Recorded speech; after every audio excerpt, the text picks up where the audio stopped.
حضرت داؤد علیہ السلام کے 12,000 افراد بندر کیوں اور کیسے بن گئی، آج کی ویڈیو اسی کے بارے میں ہے۔ آپ لوگوں سے یہی گزارش ہے کہ اس ویڈیو کو اینڈ تک ضرور دیکھیے گا، اور اگر یہ ویڈیو پسند آ گئی تو لائک، چینل کو سبسکرائب اور بیل آئیکن کو پریس کرنا نہ بھولیے گا، اور اس ویڈیو کو اپنے دوستوں تک بھی ضرور شیئر کیجیے گا۔ شکریہ۔ چلیے آپ ویڈیو کو شروع کرتے ہیں۔ بسم اللہ الرحمن الرحیم۔ روایت ہے کہ حضرت داؤد علیہ السلام کی قوم کے 70,000 آدمی عقبہ کے پاس سمندر کے کنارے ایلیا نامی گاؤں میں رہتے تھے، اور یہ لوگ بڑی فراخی اور خوشحالی کی زندگی بسر کرتے تھے۔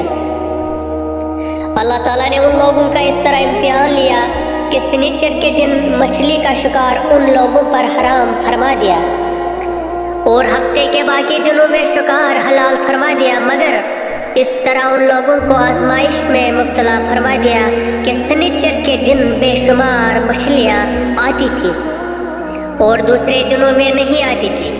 تو شیطان نے ان لوگوں کو یہ حلیہ بتا دیا کہ سمندر سے کچھ نالیاں نکال کر خشکی میں چند حوض بنا لو، اور جب سنیچر کے دن ان نالیوں کے ذریعہ مچھلیاں حوض میں آ جائیں تو نالیوں کا منہ بند کر دو، اور اس دن شکار نہ کرو، بلکہ دوسرے دن آسانی کے ساتھ ان مچھلیوں کو پکڑو۔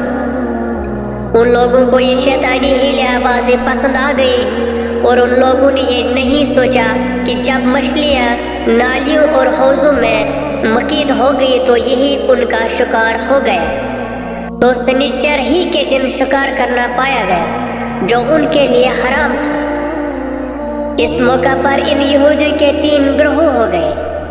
نمبر 1، کچھ لوگ ایسے تھے جو شکار کے اس شیطانی حیلہ سے منع کرتے رہے اور ناراض و بیزار ہو کر شکار سے باز رہے۔ نمبر 2، اور کچھ لوگ اس کام کو دل سے برا جان کر خاموش رہے، دوسروں کو منع نہ کرتے تھے، بلکہ منع کرنے والوں سے یہ کہتے تھے کہ تم لوگ ایسی قوم کو کیوں نصیحت کرتے ہو جنہیں اللہ تعالیٰ ہلاک کرنے والا یا سخت سزا دینے والا ہے۔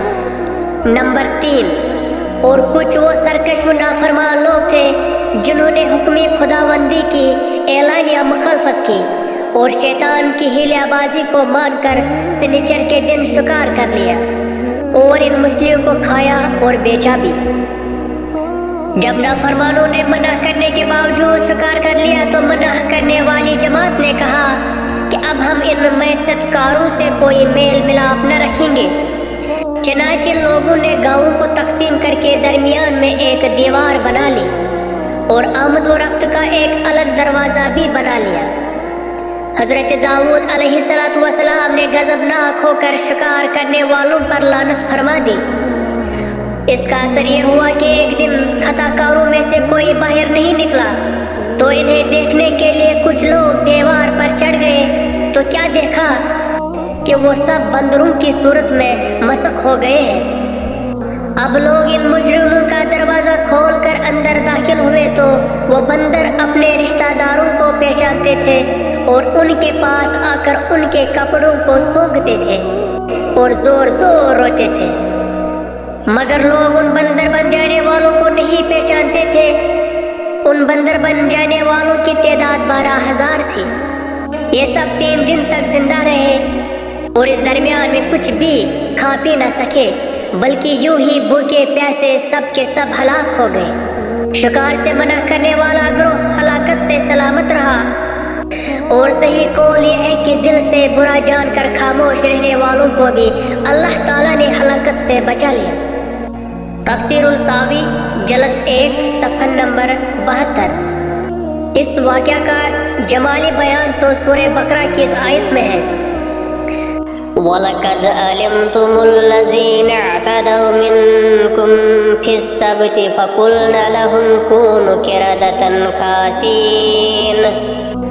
پارہ نمبر 1 سورہ بقرہ آیت نمبر 65۔ ترجمہ کنز الایمان۔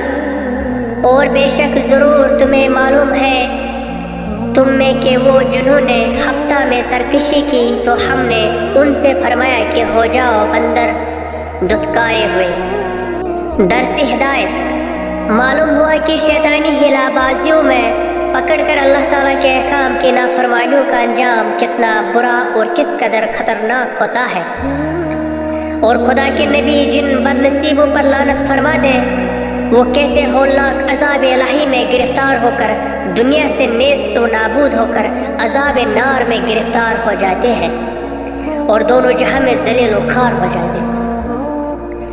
اصحاب ایلیا کے اس دل دہلا دینے والے واقعہ میں ہر مسلمان کے لیے بہت بڑی عبرتوں اور نصیحتوں کا سامان ہے۔ کاش اس واقعہ سے مسلمانوں کے قلوب میں خوف خداوندی کی لہر پیدا ہو جائے اور وہ اللہ و رسول عز و جل و صلی اللہ علیہ وآلہ وسلم کی نافرمانیوں کے پاکھنڈیوں میں بھٹکنے سے منہ موڑ کر صراط مستقیم کے شاہراہ پر چل پڑے اور دونوں جہانوں کی سربلندیوں سے سرفراز ہو کر اعزاز و اکرام کے سلطنت کے تاجدار بن جائے۔ آمین۔